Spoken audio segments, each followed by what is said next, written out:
Yeah, guys, welcome back to the Arsenal podcast. Manchester United up against Arsenal.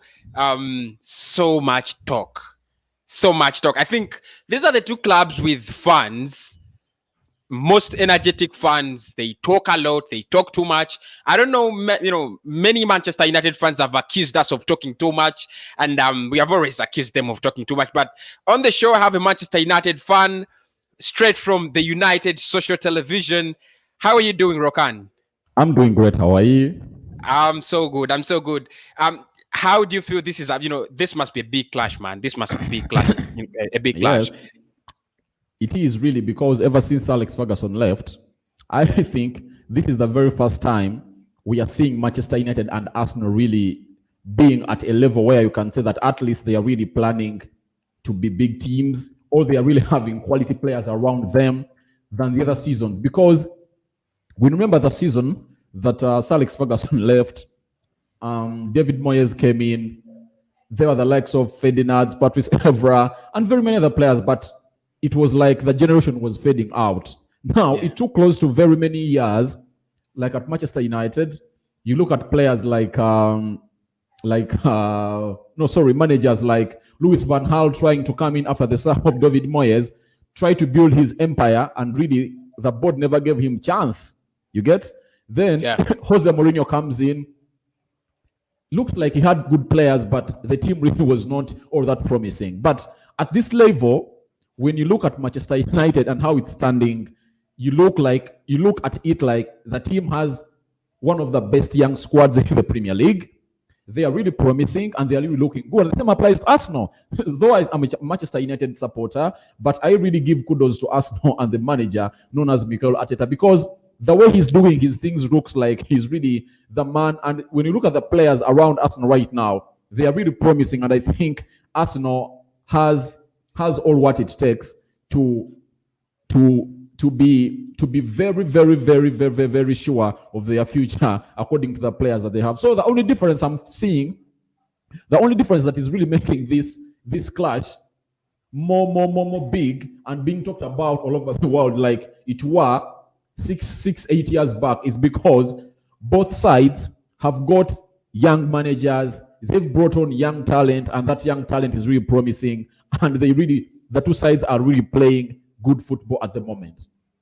Yeah, it's true. But and when you look at how Arsene Wenger left us, I think from Arsene Wenger, Unai Emery, Freddie Ljungberg, of course, it's not a big time. It's like 2-3 seasons, but we have been lost. We have not been the club. We have not been performing like a big club. Arsenal has been really very, very, I don't know, lost off track. It's you can say that Arsenal and Manchester United are in the same league, but no longer the big giants and so on. But it's a battle of the fallen giants, but it still commands a lot of respect. And I want us to look at the combined 11 right now, basing on form, basing on fitness. Manchester United versus Arsenal. What is our best 11 combined? That's the reason as to why we are here. There are some players I feel Manchester United is really miles and miles ahead of us, and there are some players I feel we are really miles and miles ahead of you. But are you satisfied with the quality you have in your side? Yeah, I'm 100% satisfied because there is something that some other people are really trying to push. But trust me, even if you go back to the era of Sir Alex Ferguson, the way he brought up these players to see to it that they really give United its best, it was really a challenging time. Remember, Sir Alex Ferguson was going to be sacked in 1992, but what saved him? I think it was 1991 or 1992. But what saved his job was him winning an FA Cup. But he really did bad into the Premier League. But guess what? He really came in and really took the side to the level that we were the previous times as people knew us about. But now, the question you've asked me about being satisfied of my side, I'm 100% satisfied with my side. Why? Trust me, we are really the squad is really deep, according to how we were last season. Remember, United would have been the champions of the UEFA Europa League if at all they really had the likes of Dan Van Binks, Edson Cavani, Alex Telles with us, and very many other players as you look at our squad as it looks right now. But because Manchester United never had players that really only trusted, he only trusted 11 players. And that's why you saw into the semi-final that we lost against Sevilla.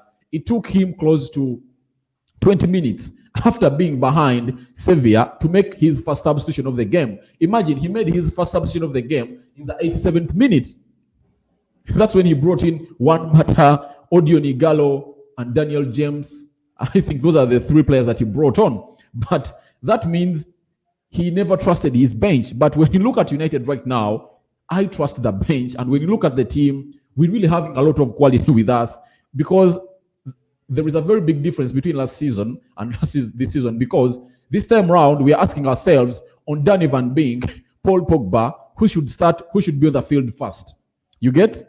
On Mason Greenwood, Juan Mata, who should play the right wing first. On the forwards, we are asking Edson Cavani, Marcus Rashford, or Anton Martial. You get? So I think there is a very big difference into this encounter. We are really, I'm satisfied. I don't know, according to Arsenal, are you satisfied with your side? Truth is, as an Arsenal fan and blogger, I should be speaking in two positions, as a fan and blogger. As a fan, I'm not really satisfied anyway. I'm not really satisfied by, as a blogger, I know some of the reasons because I've taken time to research and, read about us, know what financial situation are we in and so on. But we are not really satisfied. You don't have a creative number 10. Our defense looks okay, but it is not the best. We don't have, our right back is really, really shit. You look at the center back pairing. David Luiz is not going to be here for, all the time. He's 30 and he's not the best defender. I'm not really satisfied. I don't have a good backup goalkeeper. We sold our backup goalkeeper way in the summer. My striking line, Alexander Lacazette, Edin Nketiah, the names are okay. Lacazette's name is okay, but what he delivers on the pitch is not what you expect out of a player like Alexander Lacazette. For me, I think it's going to take 2-3 more seasons for Arsenal to actually come back to the team that we want to be. But anyway, I want us to move straight into the combined 11. I'm playing a 4-3-3. I hope that's okay with you. No worries. Any system you bring, because the players that United have can fit in any system that you want to play. Yeah, but of course, Manchester United fans are obsessed with that, with the diamond, kind diamond. First, explain to me the diamond. How does it work? Why is everybody talking about the diamond? What is the diamond? The beauty of the diamond is one that you have close to 8 players defending the ball, and whenever the beauty of the diamond is all about its mobility, because the 4 players that are in the diamond.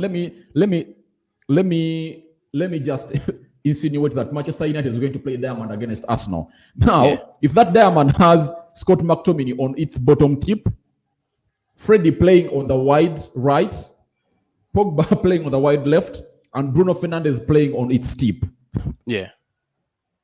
On its front tip. So, what the diamond is good at, each and every time Arsenal is attacking from the right, where there is Aaron Wan-Bissaka, Aaron Wan-Bissaka will be into that area, and a player known as Freddie will shift to that side.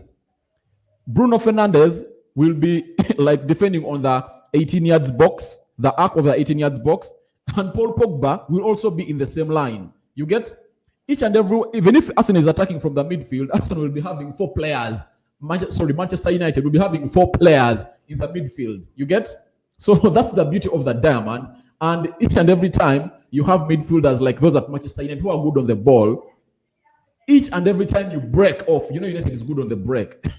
Each and every time you release, it's very easy to get a team off the break than we are playing a 4-2-3-1, because all your 4 midfielders are like compact together, and you're having two forwards.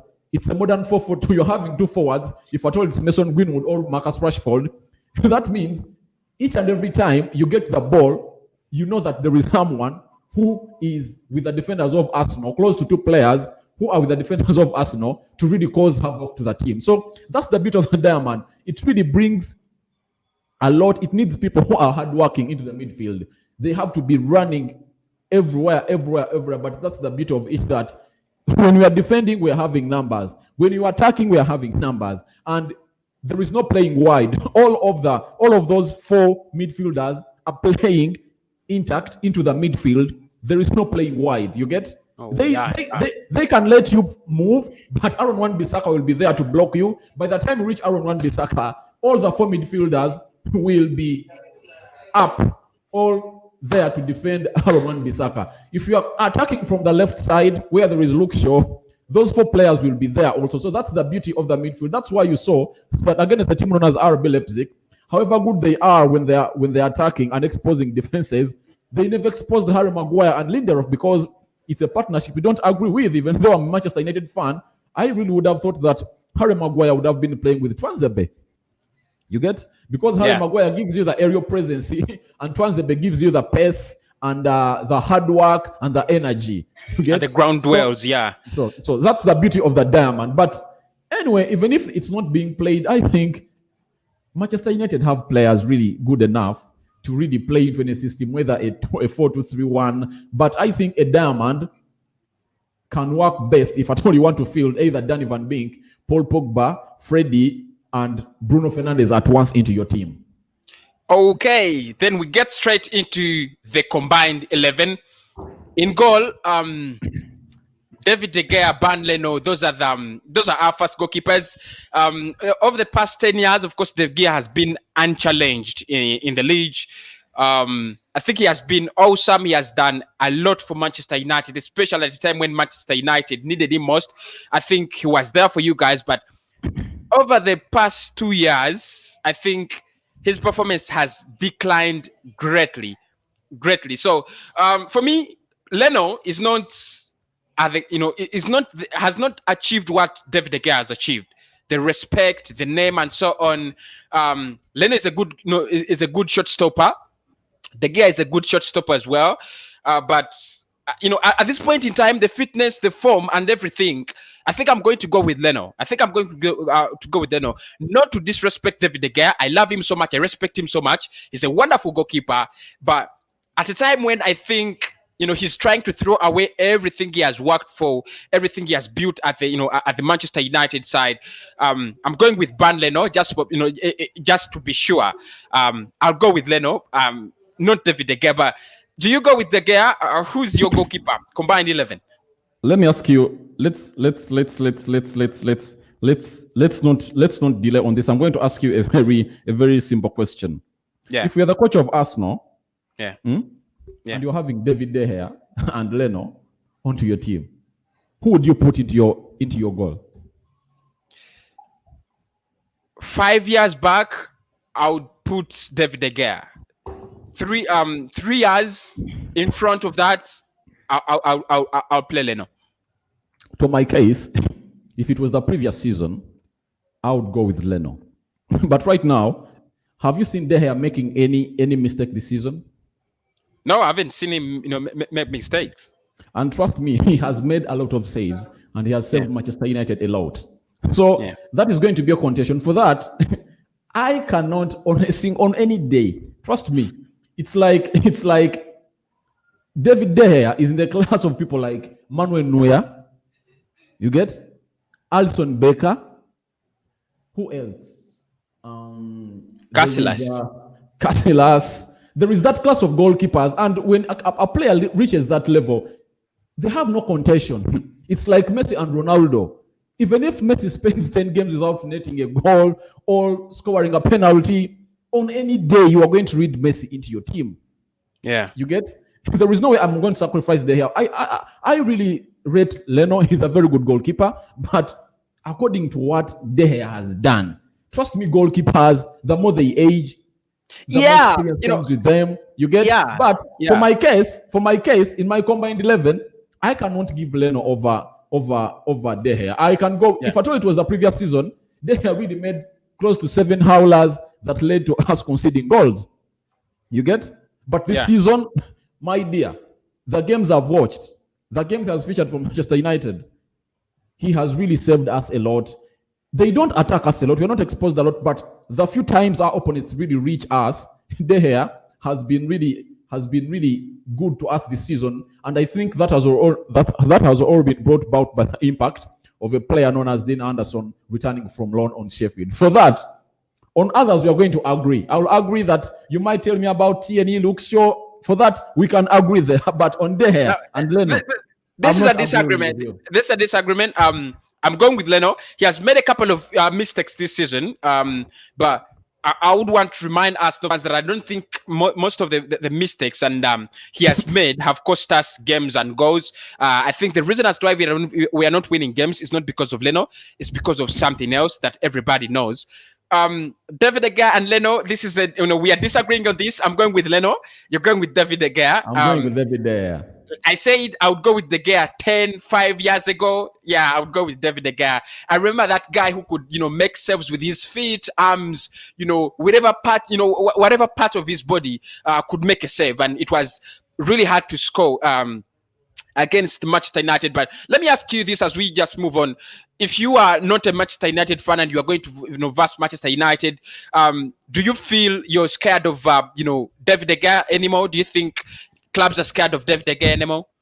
They are, because this is one of the keepers that really, really, really scares strikers are scared of, and each and every time they are coming to attack him. Do you know what shows that a player is scared of a goalkeeper is not shooting anyhowly. You get? The moment you see an attacker or the team that is attacking the team, like if I attacking Manchester United, and you see that someone takes time to really think of how he's going to shoot against that goalkeeper, that shows you how much that person respects the goalkeeper. But if at all a team just comes in and says, no, this goalkeeper is trash, we can just shoot at him anyhowly. As you saw the previous season, when they have made a lot of howlers, teams just never respected him. But I think he is really gaining his respect back, and I think he is one. No one is not afraid of David De Gea, unless teams are afraid of David De Gea. They are. They are. First and foremost, he has the name. And secondly, he has the skill, and he has done it over the years. And he's someone you're not going to let down on any day. When he's there, and this season he has been there for all the games we've played. Now, when you look at a game of PSG, Kylian Mbappe will let you know that, and Neymar and Di Maria, Kylian Mbappe sat down who I think he sat down Aaron Wan-Bissaka. He cut inside and he really carved that ball, and really David De Gea fisted it away. But Kylian Mbappe knew it was a done deal, because it was like he was facing De Gea, and very many other Neymar shots, Di Maria, and very many other shots that really came through. And I think teams are afraid of De Gea. And trust me, the day people are talking of Dean Henderson and De Gea, but the day Dean Henderson comes in goal, that's when he's going to show us that he can handle the pressure of Manchester United when a player known as De Gea is on the bench and Dean Henderson is in goal. Maintaining that pressure at Manchester United for over those years is not something easy. That's why I really rate him highly, and I put respect on his name. And for that case, we are disagreeing, but let's continue with the combined 11. For me, I go with David De Gea. I'm going with Leno. I went with Leno. Anybody in the chat, everybody live on the show, make sure you let us know between David De Gea and Ban Leno, he's the better goalkeeper, because here we have a disagreement. Aaron Wan-Bissaka, that is the right back I'll choose over Bellerin, over anyone. Do you guys have a backup right back apart from Bissaka? Yes, very many people really can come and play there, because the previous season, because people were complaining about Fosu Mensah when he came in and played. But I told people, what Fosu Mensah offers you in the right back is what Aaron Wan-Bissaka offers you, because Aaron Wan-Bissaka is not good going forward. His final ball is poor. Even if he goes forward, he delivers nothing. But and the same applies to Fosu Mensah. Even if he comes up, he doesn't really, he won't give you those crosses, but he is good in running into those positions that can really shoot. Now, I even remember this season he started against Crystal Palace, and that one goal that we scored against them, that saw Danny Van Beek score on his debut for Manchester United, it was a cross brought in by Fosu Mensah into the mixer, and things turned around, and Dan Van Beek really put it back. But there are very many players who can really play there. Even Twanzebe can play as a right back. Phil Jones can play as a right back. Very many players can really play as right back at Manchester United. Yeah, I'll go with Bissaka for one reason. I think he's very good defensive wise, and both of us don't have don't have a player who's don't have a right back who's very good going forward. Bellerin is no longer that anymore.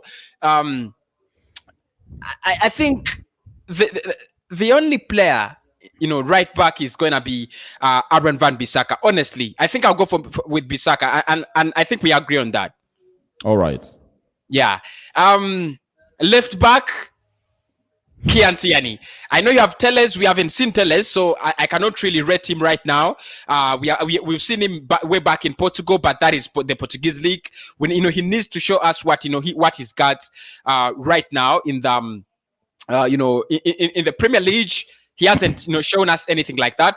You have Luke Shaw, who a player I read so much, way back from the times of Southampton. I think I rated him so much, but I don't know what's happening with him. I think the injuries have really turned his career into a hell of a career, and he's going to blame injuries all his life. For the reason that he didn't become a top player and so on. He is actually going to blame injuries, but I'm going with Kian Tierney. I think defensive wise good, and he has that accuracy while crossing the ball. Who is your left back? Let's not argue a lot about that, but for us to be fair into this team, let's go with Tierney. No, I don't want us to be fair. No, let me tell you. I want your humble opinion.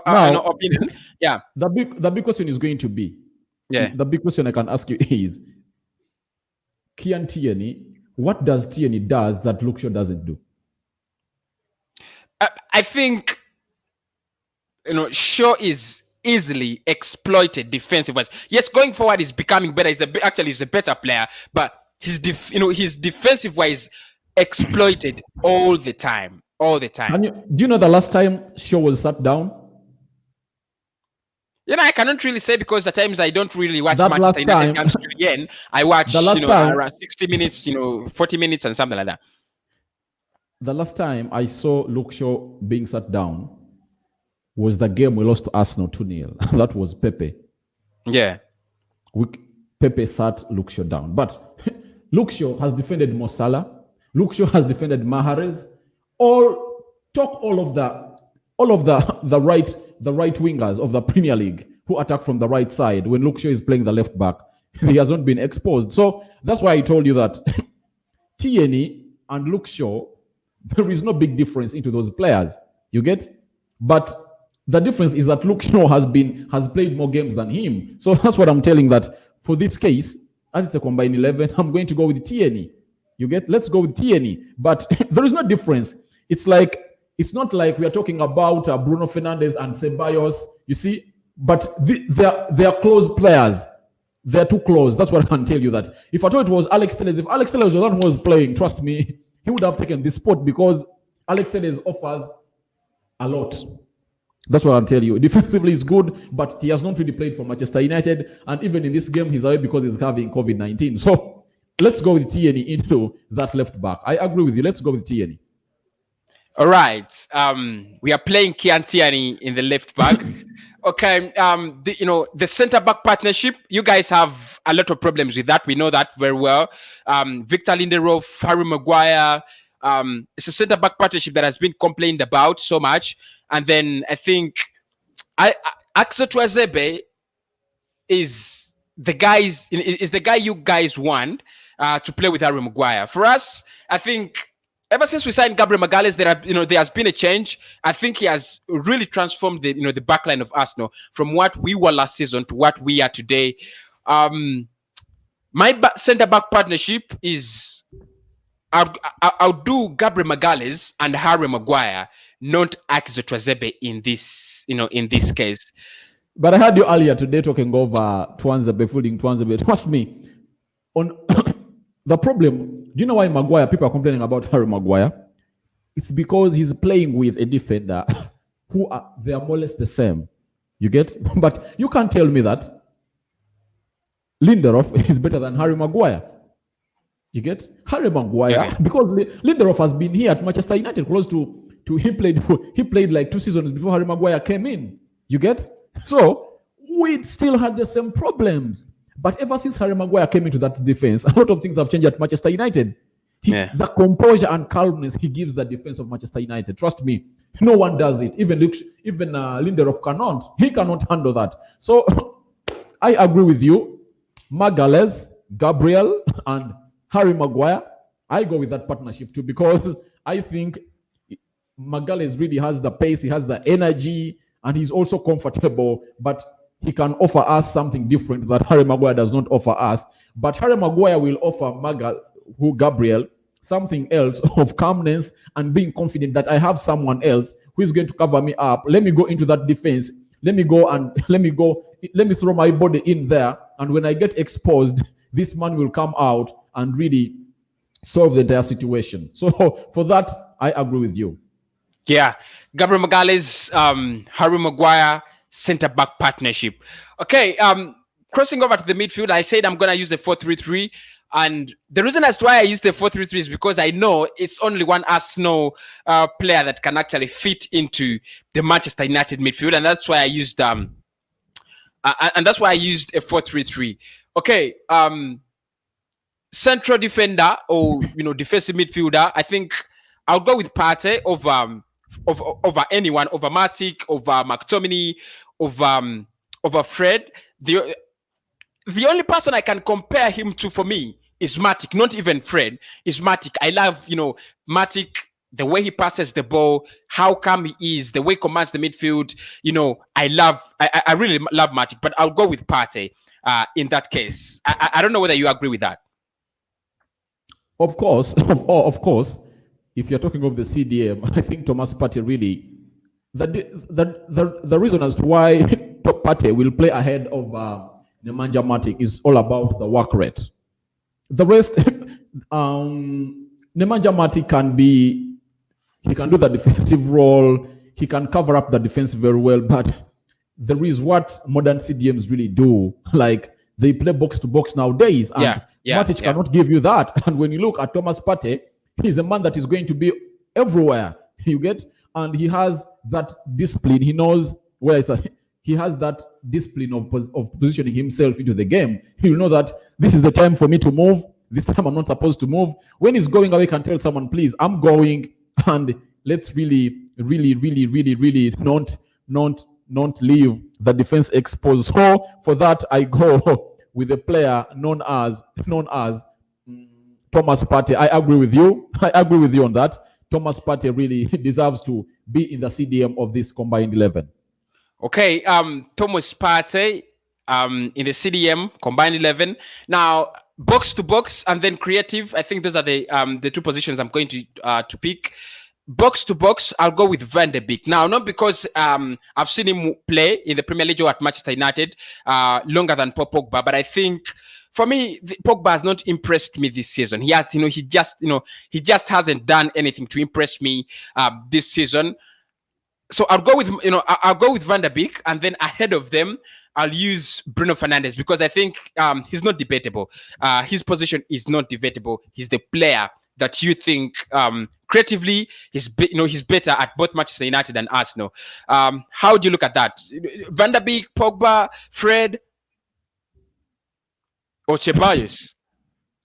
I think that those two spots are up for the two Manchester United players, and the first one is Bruno Fernandes. That one, no one can really come out and say Bruno can fit any team in the world right now because he has taken that Paul Pogba. What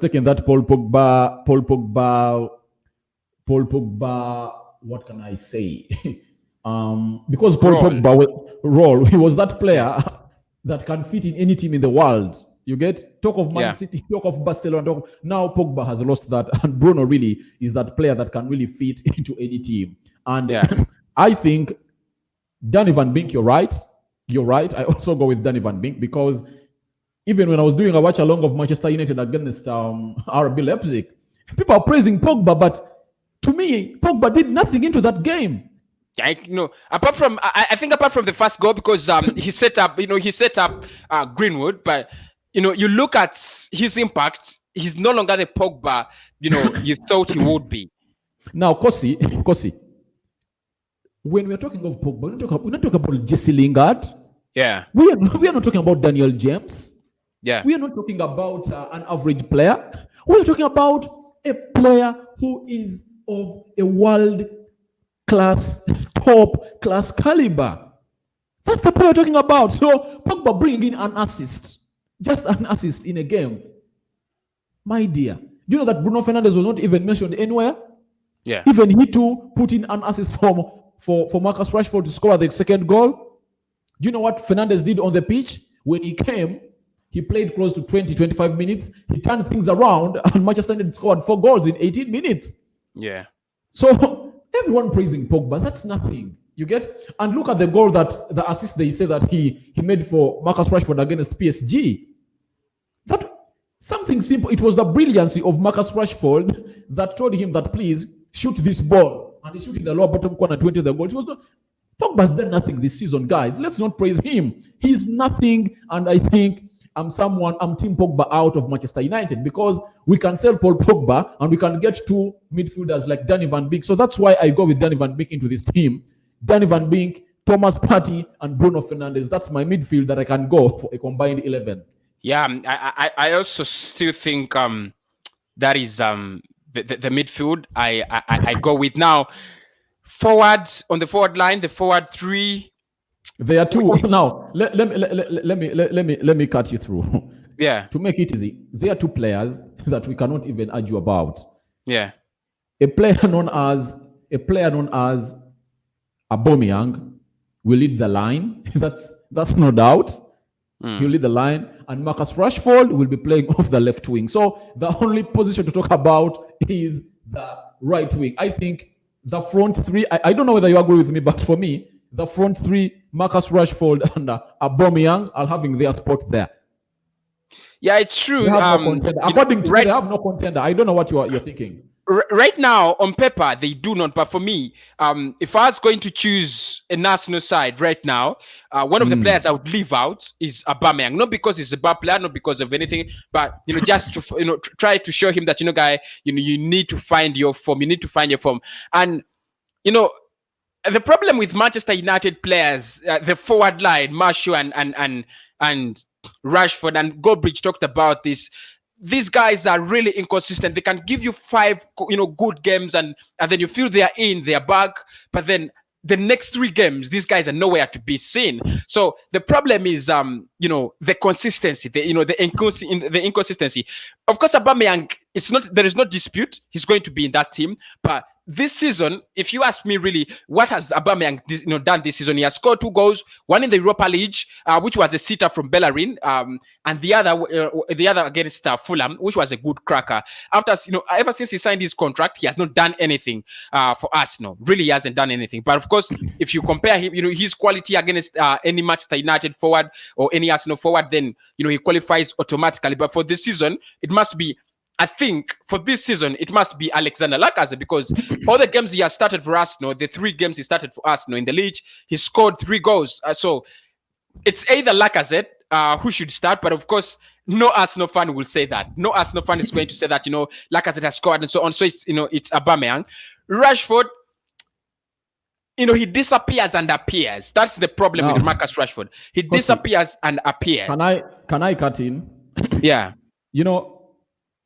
I don't want to mention names of people here, but there are certain things there are some statements that are being made that are not backed with statistics. Yeah. What is the meaning of the word consistency? Consistency, a player doing something at least for 5-6 consecutive games. Now, let me ask you, the previous season, Marcus Rashford started scoring his goals on the first game of Manchester United against Chelsea. Yeah. You get? Yeah. And he went ahead to score those goals in. Anton Martial got an injury. He was out. But Marcus Rashford scored all those goals. And I think by the time he got an injury, he had 14 goals in the Premier League. Yeah. Go and check the statistics. Now, yeah, but if a moment, a moment. If at all someone comes and say that Rashford is not consistent, then I don't know what consistent does someone mean, because that means all Premier League players are not consistent forwards, because Marcus Rashford came and scored close to 14 goals before he got an injury in January against a team known as Wolves. You remember that? Yeah. So what does consistency? Anthony Martial, when he returned, he started to bang in goals. You know, you get that is it. And a moment. Yeah. There are two things. If at all a player doesn't score a goal and puts in an assist, that is, an assist is more or less a goal. So I understand. Like now, inconsistency is like what Aubameyang is on right now. He has gone 5 games without scoring. You get? Yeah. And he has not. Has he bagged in an assist? In those no, games? He hasn't. So that's what they call inconsistency. But trust me, there are times each and every player goes through this. We've seen Messi go close to 3-4 games without scoring. So I understand. But if you look at Aubameyang, I think the first 2 seasons or 3 seasons he has beaten Arsenal. This guy has scored 20 plus goals for almost 3 consecutive seasons. You understand? Rashford, last season gets these 14 goals, and then you feel like, but how many spells has Rashford had that are like that? When Anthony Martial has just joined Manchester United, many Manchester United fans were putting on, the Martial shot, the Martial, because, he is on fire. The guy goes silent, he becomes silent. He's linked to loan moves. Then he because comes back. Because of the manager now. Then he comes back. Anton Martial's problem was he was brought at Manchester United. He was scouted by Ryan Giggs, brought in the era of Louis van Gaal. Louis van Gaal really gets him the chance to play at Manchester United. The lad scored 17 goals into his first season at Manchester United. Guess what? Louis van Gaal is sacked. Then Jose Mourinho comes in. You know what Mourinho wants? Mourinho wants a lot. What Martial is doing right now, that's what Mourinho wanted him to do. But Mourinho doesn't know how to handle players, because there are players that really need to be. You see how Arsene Wenger had to handle Mesut Ozil? Yeah. So you see each and every manager that has came in at Arsenal has failed to handle Mesut Ozil because they are not good at handling such players. But Ole Gunnar Solskjaer comes in. You remember even Marcus Rashford said that under the regime of Jose Mourinho, he wanted to go to Barcelona because Barcelona was interested in him and wanted to go there because of the way the manager was handling them. But guess what? Things have turned around ever since Ole came in. Ole said, Lukaku, you are not going to play as my forward. He said him, Lukaku, leave my team. He left. So he said, Alex Sanchez, you are not fit to be in my team. He told him, go. So a manager is really crucial. As you see what Arteta is doing at Arsenal right now, he's really believing in some young talent, and he's giving them courage. And you're going to see very many players at Arsenal really coming up and being good players in the future because of the way the manager is handling them. But for me, I don't 100% agree with the man who comes out and say that Marcus Rashford and Anton Martial are inconsistent after the lockdown, and they were talking about inconsistency of Manchester United players like Anton Martial. Anton Martial never had someone who was really providing him balls. But ever since Bruno Fernandes came in, you know what is happening? He scores for fun. And when we got out from the lockdown and Premier League resumed, you saw what Anton Martial did. And trust me, from January to the end of the season, I think no Premier League player scored more goals than Anton Martial. So, talking about inconsistency, I really don't really agree. For me, what I want to put clear is these guys can play football like for half a season. Rashford can play half a season. Martial can play 9-10 games very well, and then he goes silent for some, for another 9 games. For another 9, and then you feel, because I think United fans should be the most critical fans in Europe or in England or somewhere, and then you feel they're out of they are busting with Martial, they're busting with Rashford at some point in time, and then after 2-3 more games, this guy is back, and then everybody's praising him. Right now, Rashford is on the praise. He's on the praise. He has fought the government. He has beat PSG. He has beat Leipzig. He's on the praise. But 3 weeks back, this guy, everybody was, But the problem was, we all know, even Ole Gunnar Solskjaer said that we are losing because the team was unfit. And ever since the games that we went into and played, and he said the players really needed more minutes, and ever since those games,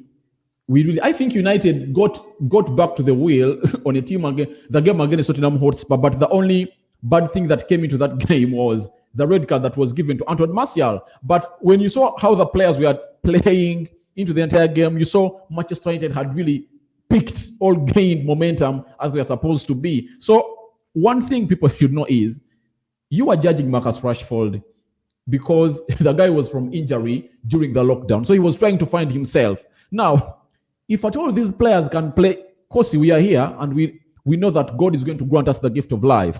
Yeah. By the end of the season, you are going to see that between Antoine Martial and Marcus Rashford, they've both scored close to 25 goals in all competitions. They are going to come in the Premier League. They're going to have close to 20 goals. You get? You're going to see that the problem people are talking about the inconsistency is because they never had good players that we are playing with them. Now, if at all you're having Danny Van Beek, Bruno Fernandes, now just imagine if at all Arsenal goes in and it brings in Awa.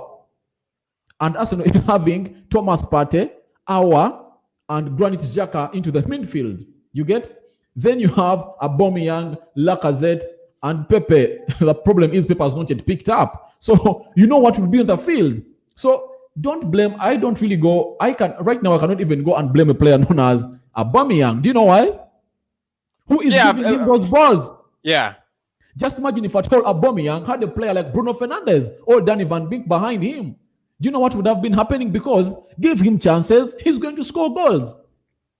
You get? So I really now let's judge the consistency of Manchester United forwards when Bruno Fernandes is here and Danny Van Beek is here. And trust me, we have a player known as Alex Telles, because even Solskjaer pointed it out in his pre-match presser of Manchester United against Arsenal. He said we don't have wide wingers, so we need Aaron Wan-Bissaka and Luke Shaw really to come in and start creating chances and even scoring goals.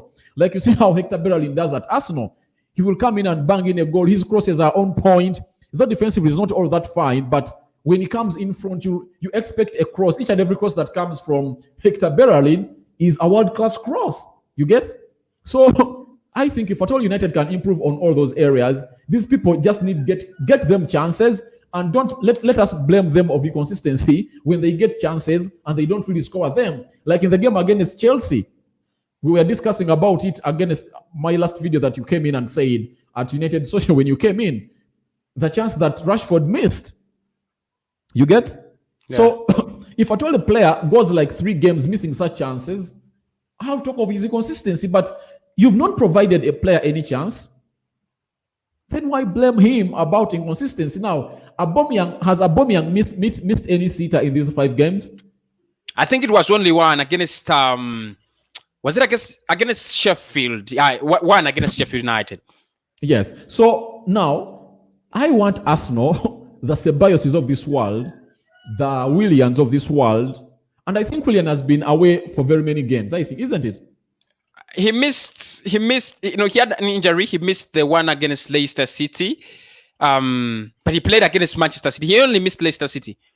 So I think these people need to really get Aubameyang more chances, and maybe the manager really has to change it and has to change his system and really give a player known as Aubameyang the central role, because those people that are really playing in there, they are just not acting as Aubameyang is supposed to be doing, because the manager is sacrificing a very good player to be playing from the left wing, yet he can really be a very good threat when he's playing the central role at Arsenal. So I think that's why for me in this combined 11, I'm giving him the central role, because he is the best player in the Premier League. No player is better than him.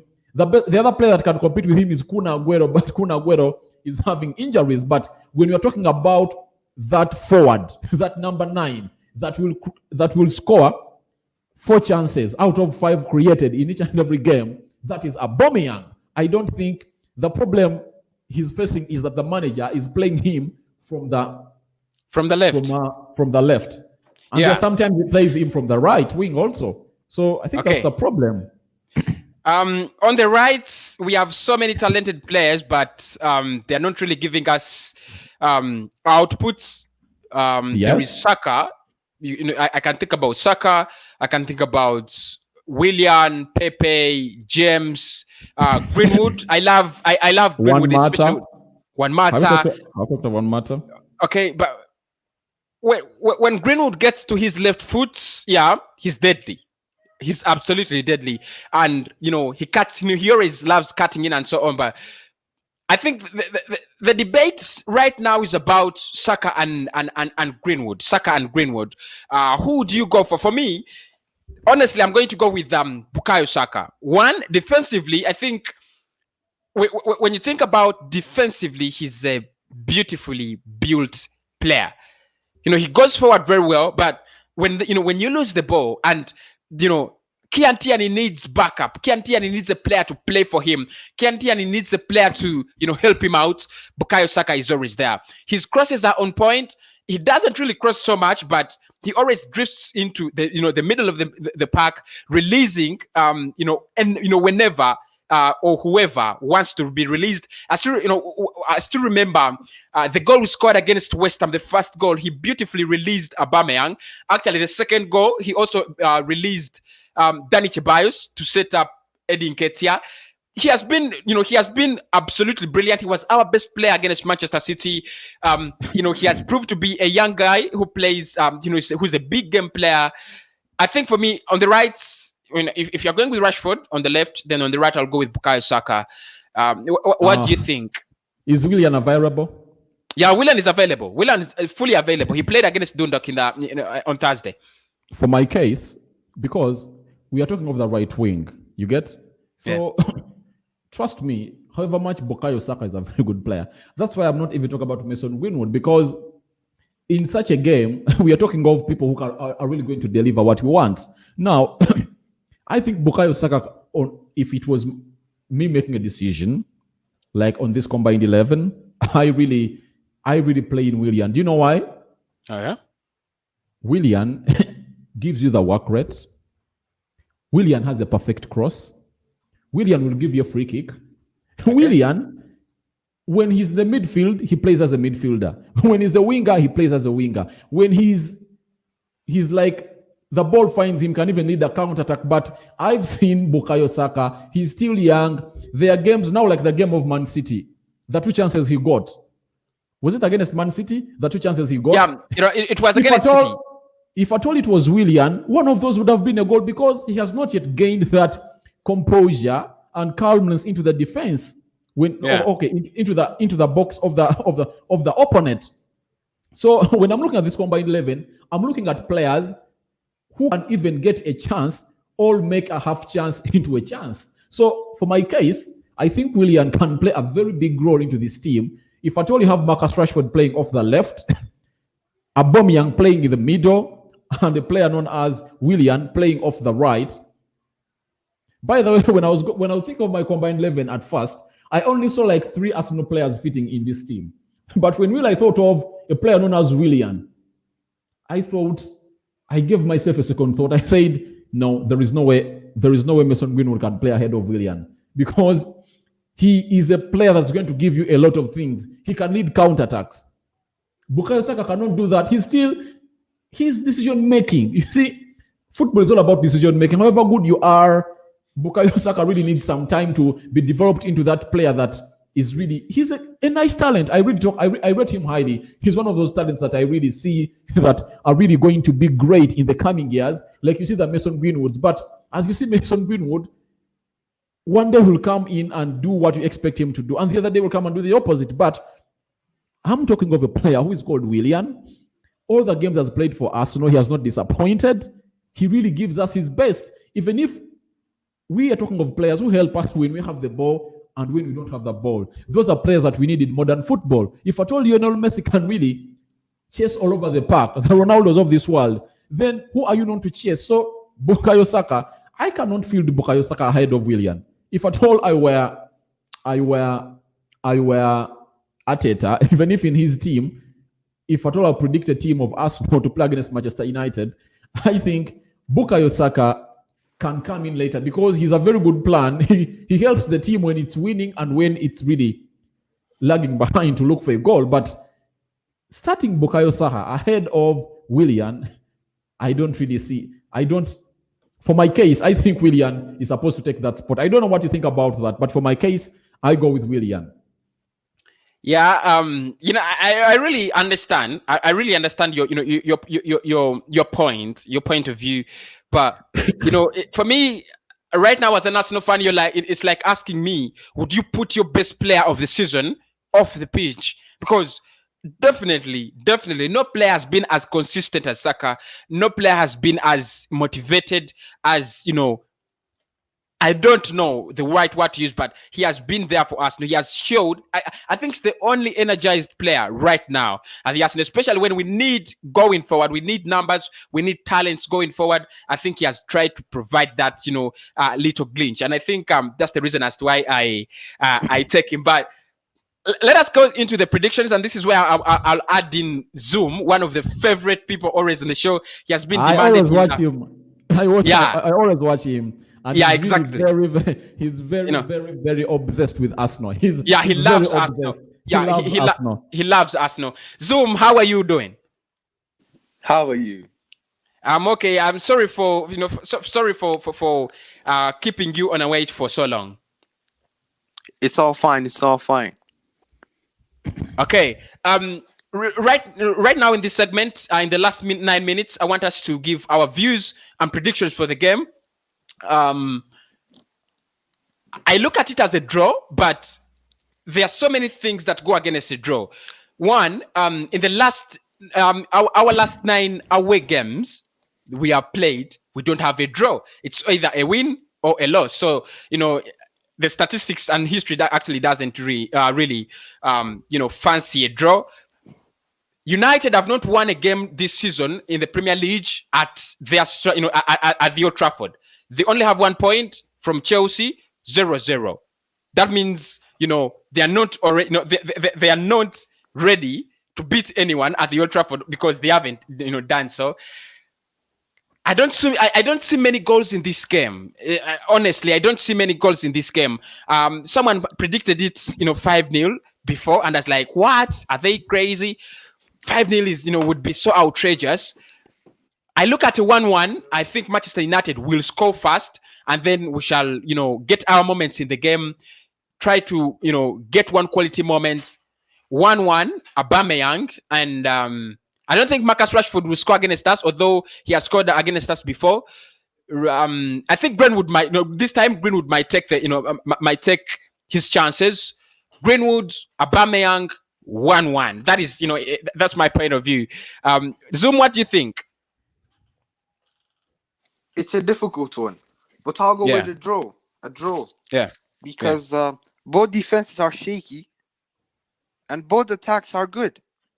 Yeah. You look at Maguire, Mustafi, Lindelof. They're not good enough for Manchester United and Arsenal. And you got attackers like Greenwood, Rashford, Bruno, Aubameyang, Pepe, Saka. It's a difficult one. I'll stick with the draw. A draw. Do you think it's gonna rain goals? It will. Both defenses are shaky. Yeah. 2-2. 3-3. I'm actually going with 3-3. 3-3. I don't know, but it's thrilling game. That would be the game of the weekend. Manchester United, Arsenal, 3-3. It really rain. It will make my weekend. But I want to cross over to Rokan. I'm going for a 1-1. Although we have not made it, we have not drawn in our last 9 games away from home. Zoom goes for a 3-3, despite of the same factor. You guys look good. You look. I think you're the bigger team in this one, according to the odds and so on. What is your prediction, and how do you think this game, this game is going to flow? The problem is, United has a manager who is unpredictable. See, if at all we were like Man City or Liverpool, it's like, the team that is going to play. You get? Now you know what? Lampard did against Manchester United. Yeah, We never knew, we never thought of him sitting back, but he came with the back five. So you never know what Arteta is going to bring, and you never know what Ole's team is going to look like. But for my case, ruling out things like red cards because you never know what's going to happen, because a game can be turned around by a red card. A certain player can be sent off and things can really, but keeping all situations normal, I see a win into this game. You get? And for my case, if Arteta tries to sit back, if he tries to sit back, I think United is going to break him down. I think it's going to break him down. I think Arteta is supposed to come with his usual team, let him play the way he's supposed to play. But if at all he comes to play like he's sitting back, it's going to be something hard, because now Manchester United has a lot of players really to break that defense. It was not like that time when you guys were playing us and he scored 2 goals past us, because we never had Paul Pogba, we never had Bruno Fernandes, we never had Danny Van Beek, we only had Anton Martial, Daniel James, Marcus Rashford. So it was all about us sitting back and waiting for you guys to come. And you guys utilize your chances. So I see a win in this game. I don't see a draw. A win either side. I don't see a draw in this game, because there is a manager who is hungry to see to it that he gets out from the bottom, because we are both in the bottom 10. So these two managers really are working hard that they have to get out of this. I think Arteta really doesn't want to see to it that he loses his 4th consecutive game in the. Is it? Because as third consecutive game into the Premier League.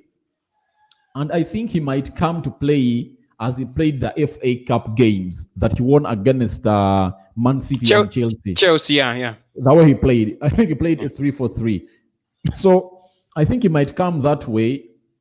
But this game is it's all going to be about what are you going to do with the chances you're going to get. Because in such games, it's rare for a team to get very many chances. But when you get those chances, have you utilized them? I think that's what's going to determine this game. Arsenal will get its chances.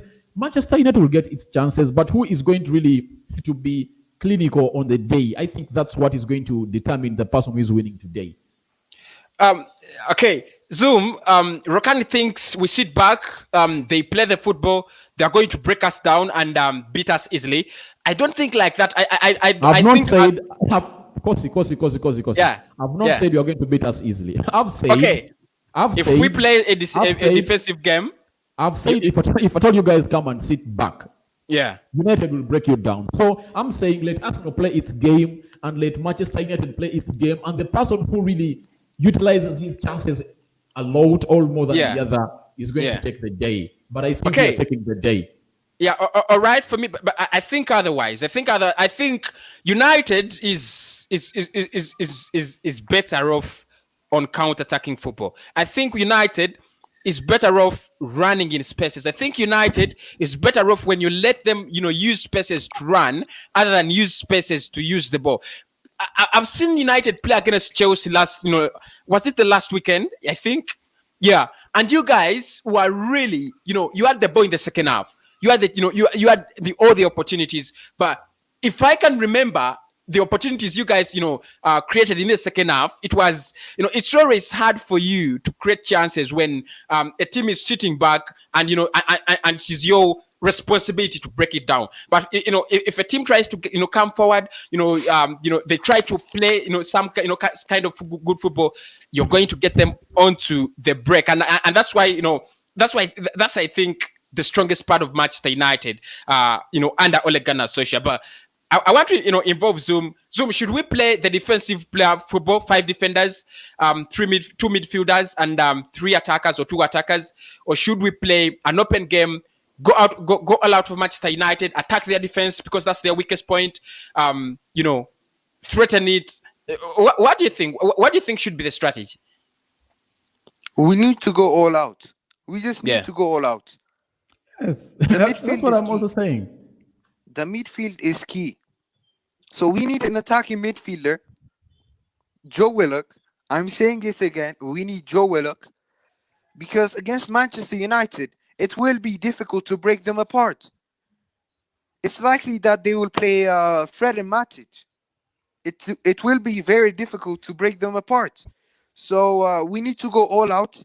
Add Joe Willock to the 11, Pepe, and then our fullbacks need to push high. That's the thing, or else we're losing. We don't need to sit off against United, because if you let them play, they will punish you, just Oh like they yeah. did against Leipzig. We need to go all out, attack them, create chances, and finish them. The key thing is that we need to finish our chances. All right. Aubameyang needs to be on fire. Okay. Lacazette, if he plays, just score, man. Just score. We miss the old Lacazette, the Lacazette Yeah. we saw at Lyon. Yeah. It's Pepe, true. recreate your form at Lille. Come on, man. We can do this. Okay, guys. In a couple of minutes, I'm switching off. We are going to the United Social Television. It's a United show. We are going to be doing the same preview. So if you mind to join us, it's called the United Social Television. Rokan's channel. You can see that the name, the spelling there on his name. But just to close this, players to watch from everybody. The 5 players to watch of everybody in this game. For me, the players to watch in this one, I think. I want to see if Donny van der Beek starts. I want to see his impact. I'll be looking out to see what Donny van der Beek can actually do.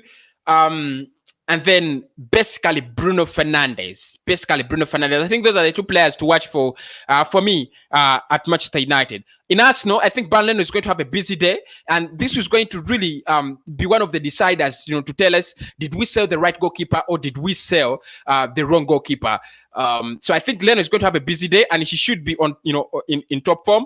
Gabriel Magalhaes, because he's going to play with Skodran Mustafi, it's like he's having a defense alone. So I think Gabriel Magalhaes is also going to be under watch. And Pierre-Emerick Aubameyang, can he get another goal this season? Because he has only scored 1 in his first 6 appearances. What do you think, Rokan? Players to watch in this game, 5 of them. You can give me more. First and foremost, the first player to watch on my side is Freddie. Yeah. Because I think he was so good against Leipzig. So good. Not only Leipzig, because ever since Ole trusted him, he started him against the game as Newcastle. After losing 6-1 against Tottenham Hotspur, he started him against the team known as Newcastle, and United has never been the same again. You get the spaces he covers, and he closes down the opponents well. He wins the balls.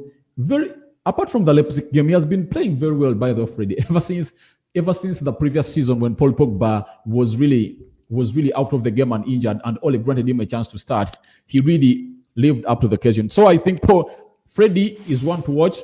Bruno Fernandes on the side of Manchester United, and the other player to watch is known as Marcus Rashford, because he is really, this is the time for him to silence all people saying that he is not that top class player who can pull out 10 close performances or 10 good performances in 10 consecutive games, because he has played 7 games.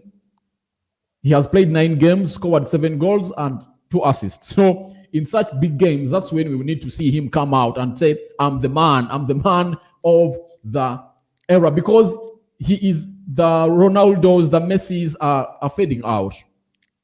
And this is the era that we need to see which player is really going to come out and stand strong. Can you bang 3 against Leipzig? Can you come in at Arsenal and bang like 2, or decide the game, go into Istanbul and then do the same thing? Then on the side of Arsenal, the player to watch is Aubameyang.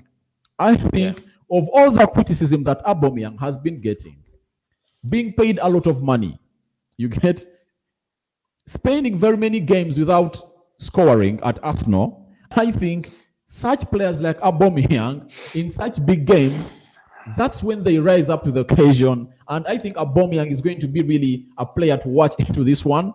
The other player is Thomas Partey, if at all he starts. You get? Because people say that I do rate him highly, but can he really bring out that performance against Manchester United? And the other player you've talked about is Gabriel. Gabriel Gabriel is also going to have some hard time. And the player that's going to have hard time another one is Hector Bellerin, by the way. He's a player to watch also because if at all Marcus Rashford plays from that side, Hector Bellerin should really watch on how he moves and the spaces he leaves, because Manchester United are going to target him. Trust me, United, Ole Gunnar Solskjaer's plan is going to be on Hector Bellerin because he goes forward a lot and that line might be used by Manchester United really to penetrate. So those are the players I think are going to be players to watch into this encounter. Okay, Zoom, players to watch. Which players do you think you're going to in this game and you're like me? I'm gonna watch out on these guys. I think this is my player watch. What is your player watch list in this one? Aubameyang. Pep. Aubameyang, of course, he has not scored, man. It's time. It's time for him to shine. Yeah. He needs to show why we're paying him 350k a week. I agree. Pepe. I agree. Absolutely. Yeah. Pepe. I think it's a crucial game for him. Partey, Fred, Rashford, and De Gea. De Gea will be crucial for Manchester United, especially if Arsenal get the chances. Arsenal will get the chances. So that's why De Gea is crucial for United. Okay, guys, thank you so much. Like I said, we are crossing over to the United Social Television for the match preview. We are going to be comparing players in each and every position.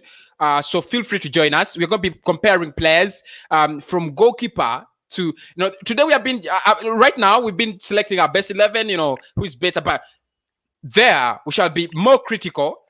We're going to be more critical and we are going to be deciding who has been the better player this season, basically this season, quality-wise, talent-wise, and we shall be putting in consideration all the aspects. So make sure you join us. This one is ending at this. It has been the combined 11. Now, thank you so much. But don't forget to catch me live for the live watch along, the match reaction, the player ratings, and of course, as soon as the first lineup the confirmed lineup come out, I'm going to come live for the match build-up show. I love you so much.